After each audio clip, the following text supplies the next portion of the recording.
Everyone, तो आज हम लोग बात करने जा रहे हैं पीएचडी नोटिफिकेशन की। जो अलग अलग जगहों पे आए हुए हैं, आप उसमें जाके फॉर्म भर सकते हैं। कहाँ कहाँ आए हुए हैं ये बता दें हम आपको। पहला है आपका बीएचयू कैंपस का, दूसरा है आपका जामिया मिलिया इस्लामिया का, और तीसरा है आपका आइसर पुणे। ठीक है, ये 3 जगहों पे एप्लीकेशन आपके ऑन हो चुके हैं। आप जाके फॉर्म भर सकते हैं। अब बात आती है कि आपका किस सेक्शन में आपको क्या क्या एलिजिबिलिटी है, पहले ये जान लीजिए, फिर जाके आप फॉर्म भर सकते हैं। पहला है आपका बीएचयू, जिसमें एडमिशन लेने के लिए आपको एक एग्ज़ाम देना होता है RET, जिसको रिसर्च एंट्रेंस टेस्ट बोला जाता है। RET में यहाँ पे एप्लीकेशन के लिए जब आप RET के लिए आपका स्क्रीनिंग तब होगा जब आप 2024 जून में UGC नेट और CSIR का जो एग्ज़ाम हुआ था, उसमें अगर आपने नेट या PhD सेक्शन या आपका JRF कोई भी सिक्योर किया हुआ है। ठीक है, नेट का जो स्कोर है वो तब आपका मान्य होगा अगर आपने जून 2024 में सिक्योर किया है। इससे पहले अगर आपका नेट का स्कोर है तो वो मान्य नहीं होगा अकॉर्डिंग टू BHU नोटिफिकेशन। हम नोटिफिकेशन आपको यहाँ पे स्क्रीन पे दिखा दे रहे हैं, आप खुद से भी उसको देख सकते हैं, और उसका लिंक हम आपको डिस्क्रिप्शन बॉक्स में दे देंगे, वो आप वहाँ से जा करके डाउनलोड कर सकते हैं। ठीक है, तो अगर सिर्फ आपका नेट का स्कोर है तो वो तभी मान्य होगा जब आपका 24 का नेट का स्कोर है, उससे पहले का नेट स्कोर मान्य नहीं होगा।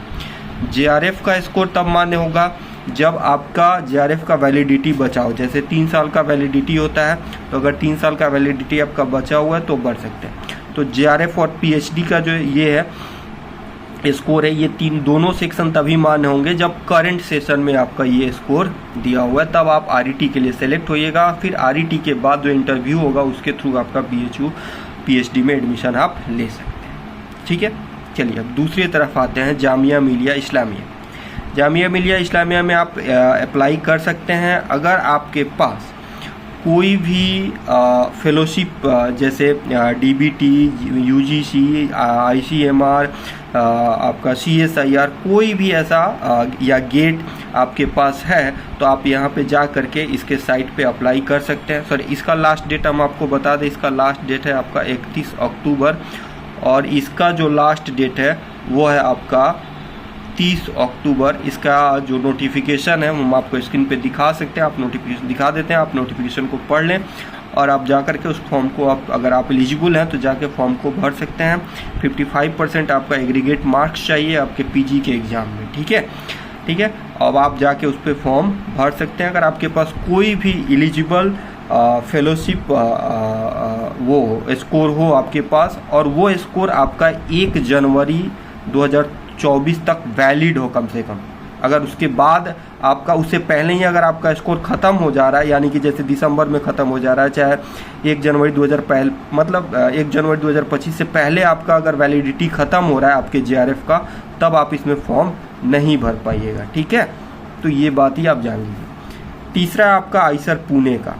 आइसर पुणे में आपको जो है जनरल कैटेगरी या EWS के लिए जो है आपको 60% मार्क्स चाहिए आपके PG सेक्शन में। ठीक है, और बाकी जो रिजर्व कैटेगरी हैं उनको 55% मार्क्स चाहिए। अगर आप इन दोनों कैटेगरी में एलिजिबल हैं तो अब आप आगे बढ़िए, और आगे बढ़ने पे आपको क्या चाहिए, आपके पास या तो गेट होना चाहिए, गेट का वैलिड स्कोर होना चाहिए, वैलिड स्कोर मतलब 3 साल के अंदर हो, या JRF होना चाहिए, या other ICMR, DBT, UGC, CSIR, ये आपके पास एलिजिबल फेलोशिप आपके पास अगर है तो आप जाके ICMR के सेक्शन में आप जाके इसमें फॉर्म भर सकते हैं। बाकी सारे नोटिफिकेशन आपको जो है आइसर पुणे के साइट पे मिल जाएंगी।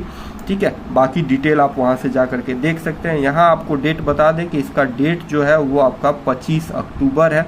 4 अक्टूबर से इसका फॉर्म शुरू हो गया, तो 25 अक्टूबर से पहले आप जाके नोटिफिकेशन देख लीजिए। नोटिफिकेशन देख करके आप इसमें फॉर्म अगर डालना है, आप एलिजिबल है तो फॉर्म जाके डाल सकते हैं। ठीक है, बाकी ऐसे इन्फॉर्मेशन और अपने पीएचडी के प्रिपरेशन के लिए हमारे चैनल को ज्वाइन कर लीजिए, चैनल को सब्सक्राइब करके बेल आइकन को दबा दीजिए।